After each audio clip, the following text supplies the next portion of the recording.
நடிகர் ரஜினிகாந்த் குறித்து இயக்குனர் ராம்கோபால் வர்மா சொன்ன விமர்சனம் ரசிகர்களிடையே பெரும் அதிருப்தியையும் சர்ச்சையையும் ஏற்படுத்தியிருக்கு. இந்திய அளவில் பிரபலமான இயக்குனர் ராம்கோபால் வர்மா சமீப காலத்தில் அதிக சர்ச்சைகளில் சிக்கிக்கிட்டு வர்றதை நம்ம பார்த்துட்டு இருக்கோம். இப்போ ரீசெண்டாக இன்டர்வியூ ஒன்றில் பேசின அவர் ஸ்லோ மோஷன் இல்லைனா ரஜினிகாந்த் இருந்திருப்பாரான்னு எனக்கு தெரியலன்னு சொல்லியிருக்காரு.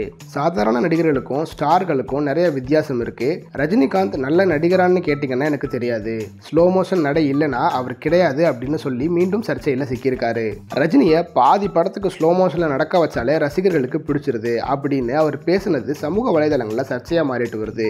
ரஜினியோட ரசிகர்கள் அவரை ஒரு ஸ்டாராகவும் கடவுளாகவும் பார்க்குறாங்க. அதனால அவரால் சாதாரண கதைகளில் நடிக்க முடியாது அப்படின்னு அவர் சொல்லியிருக்கிறது சூப்பர் ஸ்டார் ரசிகர்கள் கிட்ட மிகப்பெரிய அதிருப்தியை ஏற்படுத்தியிருக்கு.